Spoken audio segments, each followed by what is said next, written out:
बाक़ी सही आहे। मोहम्मद लाशद साहब मुंहिंजो हिन वक़्तु जेको आहे ॿीहर वरी लाइव थियो आहे पंहिंजे प्रोग्राम सलामत में हिकिड़ो मुख़्तसर टॉपिक मुख़्तसर हिकिड़ो नंढो हिकिड़ो सवाल मूं रखियो आहे हिन प्रोग्राम में त तेज़गाम ट्रेन हादसो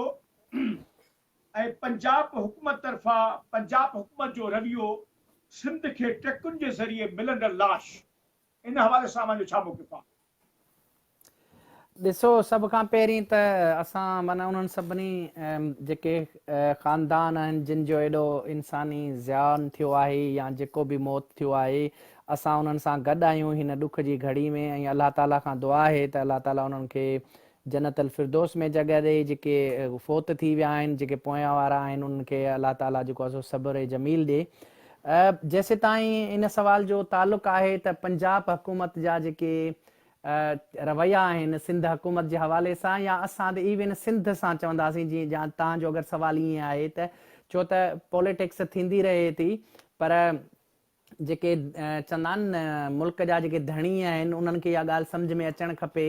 त अॻु में जेका हिकिड़े सूबे जे अंदरि एॾी वॾी अहसास महरूमी ॾिठी वञे थी, ऐं उन्हनि जा सिर्फ़ु अहसास महरूमी न आहे पर उन जा बिल्कुलु तमामु स्ट्रॉन्ग ऐं हिकिड़ा चइबा आहिनि न जीअं उर्दू में ठोस सबूत मौजूदु आहिनि। माना त जेको आहे सो पंजाब जो रवैयो सिंध सां कीअं रहियो आहे, असां जेकॾहिं थोरी नज़र दौड़ाईंदासीं या मूंखां वधीक ॿिया जेके दोस्त आहिनि तव्हांखे माना इन जे छा चवंदा आहिनि गहराई में सां ॿुधाए सघनि था। पर असां वटि काफ़ी वाक़िया अहिड़ा आहिनि जिन खे कंपेयर कयो वञे त उन जे नज़र तव्हां ॾिसो, जीअं ज़ैनब जो वाक़ियो हुयो त उन ते छा रिएक्शन थियो, उते रियासत छा ॾेखारियो। वरी साॻी जॻह ते असां वटि इलाही जेके नंढड़ा ॿार आहिनि उन्हनि सां ज़्यादतियूं थियूं, उन्हनि जा कातिल पकड़िया नथा वञनि। जीअं ताज़ो केस हैदराबाद वारो बि हो, उन ॾींहुं तव्हां अपडेट पे ॾिना पंहिंजे प्रोग्राम में, त अञा ताईं उहे माण्हू जेके आहिनि उहे अरेस्ट न थिया आहिनि या केस अञा हली न सघियो आहे कोर्टनि जे अंदरि। सो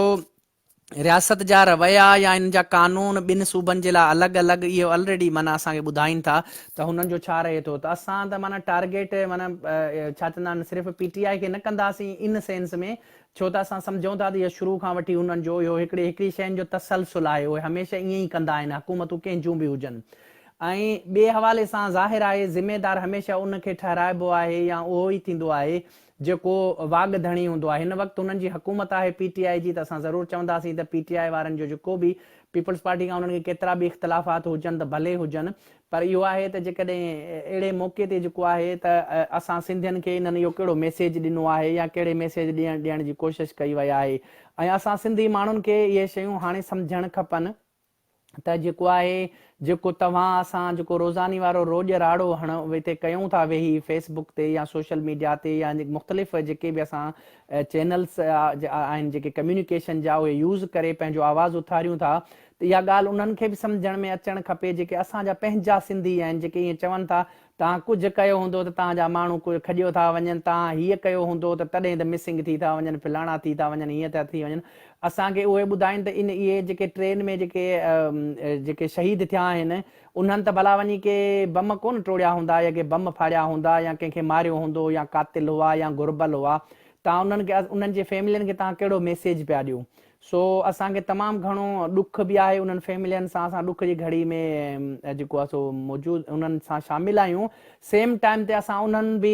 ताक़तुनि सां कुवतुनि सां उन्हनि आवाज़नि सां असां गॾु बीठा आहियूं जेके इहे सम्झनि था असां सां तमामु घणी ज़्यादती कई वई आहे सिंध जे मामले ते, ऐं असां पुरज़ोर जेको आहे एहतजाज कयूं था इन सिलसिले में त जेको आहे सो मथियां जेके वाघ धणी आहिनि या ख़िलाई मख़लूक आहे जेको बि वाटेवर, त उन्हनि खे इहा ॻाल्हि सम्झ में अचणु खपे त जेको आहे तव्हां सिंधियुनि सां इहो रवैयो रखंदा त इन जा जेके आहिनि मुस्बत तव्हांखे जवाब अॻिते हली न मिलंदा। सो आउं एतिरो ई चवंदुसि। वॾी महिरबानी साईं फ़क़ीरुल्लाह शाह साहब, वॾी महिरबानी। मोहबतूं सर।